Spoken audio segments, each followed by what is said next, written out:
아주경제 조간 브리핑 시작하겠습니다. 코스피가 무역 분쟁에 대한 우려와 신흥국의 금융 불안으로 또다시 2300m로 하락했습니다. 코스닥 역시 동반 하락했습니다. 주요 뉴스 말씀드리겠습니다. 지난달 5일 부산에서 한국해양진흥공사 창립식이 열린 바 있습니다. 해양수산부가 발표한 해운 재건 5개년 계획의 일환입니다. 출범 초기 해운업계에서는 기대감이 컸습니다. 장기간 어려움에 처한 해운업계에 자금 지원이나 정책 지원 등을 통해 숨통을 틔워줄 것이라는 기대감이 컸던 것이죠. 그러나 한 달이 지난 지금 업계에서는 불만이 가득합니다. 해수부와 해양진흥공사가 정책 방향에 엇박자를 내고 있거나 여기에 양 기관이 또 모두 서로 책임만 회피하고 있는 상황입니다. 닻은 올렸는데 선장이 없는 격과 같습니다. 업계에서는 청와대가 컨트롤 타워를 맡아 속도감 있는 정책 추진을 해야 된다는 목소리가 높아지고 있습니다. 해운 분야뿐만이 아닙니다. 조선업 역시 어려움을 겪고 있기는 마찬가지인데요. 하반기 조선업계에 역대급의 인력 구조 조정이 있을 것이라는 전망이 나오고 있습니다.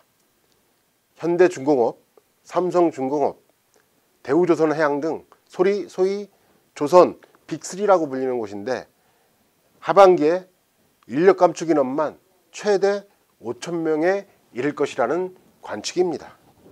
역대 최대 규모인데요. 이 같은 조선업계의 경기 침체와 구조조정은 결국 그 지역사회의 침체로 이어질 것이 불보듯 명확합니다.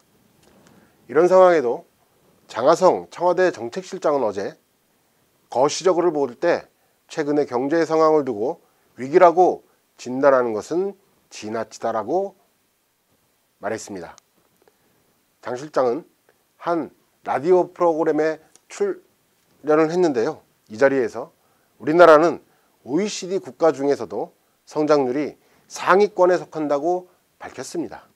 또 경제 성장률이 3%를 넘지 못한 건 안타깝지만 거시적으로는 적정한 성장을 하고 있다. 망했다는 건 정말 지나치다고 강조했습니다. 특히 수출이 500억 달러를 사상 최초로 5개월 연속 달성할 정도로 좋다. 소비도 비교적 견조하다고 평가했습니다. 다만 고용 지표가 악화된 것과 관련해서는 국민께 정말 죄송하다. 이것은 반드시 회복될 것이다 라고 자신을 했는데요. 요즘 장하성 실장 등 문재인 정부의 경제팀이 집중포화를 맡고 있습니다. 그간 언론에 나타나지 않던 장 실장이 적극적으로 나서 현재 비판에 대해 해명하는 모습입니다. 대통령이 최근 홍보의 중요성을 강조한 바 있는데요. 이에 따라 청와대 및 각 정부 부처의 장관들 역시 정책 홍보에 열을 올리고 있는 상황입니다.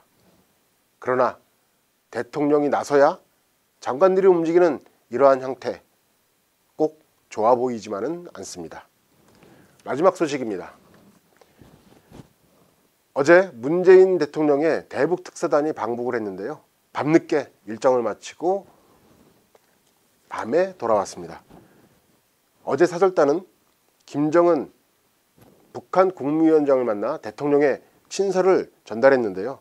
구체적인 방북 결과는 오늘 오전 브리핑한다고 합니다. 어떤 소식이 들릴지 잠옷 궁금합니다. 아주경제 조간 브리핑이었습니다.